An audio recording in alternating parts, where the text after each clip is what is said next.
మాట్లాడే ముందు కొంచెం ఒళ్ళు దగ్గర పెట్టుకొని నోరు దగ్గర పెట్టుకొని పిచ్చి పిచ్చి మాటలు మాట్లాడకుండా. ఎందుకంటే ఇప్పుడు మీ ఇల్లు మాకెంత దూరమో మా ఇల్లు మీకంతే దూరం. మీరు మాట్లాడినప్పుడు మేము కూడా మాట్లాడాల్సి వస్తుంది. మొన్న మా సీఎం గారు మాట్లాడితే ఇదేం భాష అని చెప్పేసి దాని మీద తన పెయిడ్ యూట్యూబ్ ఛానల్స్ తోటి ఇష్టం ఉన్నట్టు కామెంట్స్ పెట్టిస్తున్నారు.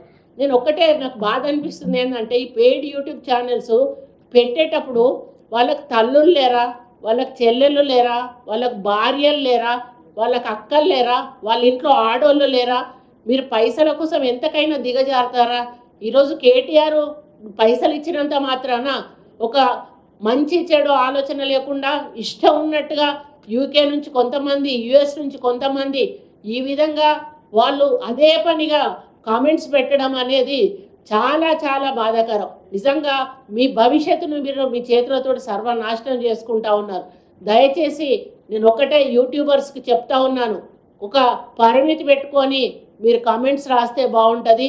మరి పరిమితి దాటి రాయడం వలన అది చాలా దిగజారుడు రాజకీయంగా చెప్పుకోబడుతుంది. కాబట్టి ఈరోజు ఆ పెయిడ్ ఛానల్స్ ద్వారా అన్నీ కూడా ప్రభుత్వం చేసిన మంచిని ఒక్కటి కూడా చూపెట్టకుండా మరి వాళ్ళు 10 సంవత్సరాలు ఇచ్చిన వాటిల్లో నిలబడని హామీలు చాలా ఉన్నాయి. ఆ లిస్టు చదవాలంటే మాకు ఒక గంట పడుతుంది. మరి అవి మాట్లాడట్లేదు. మేము అమలు చేసిన హామీల గురించి మాట్లాడట్లేదు.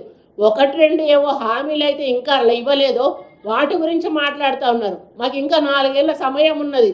మేము 4 సంవత్సరాల్లో చేయకపోతే ఎలక్షన్లప్పుడు మీరు చెప్పండి ఈ హామీలు ఇవ్వలేదు, వీళ్ళకి ఓటేయొద్దు అని చెప్పి అప్పుడు చెప్పండి. ఈరోజు మీరు మాట్లాడే హక్కు కానీ అధికారం కానీ లేదు. ఎందుకంటే మీరు చాలా హామీలు ఇచ్చి ప్రజలను మోసం చేసిన పార్టీ మీదే, అందుకే మిమ్మల్ని తరిమి కొట్టారు.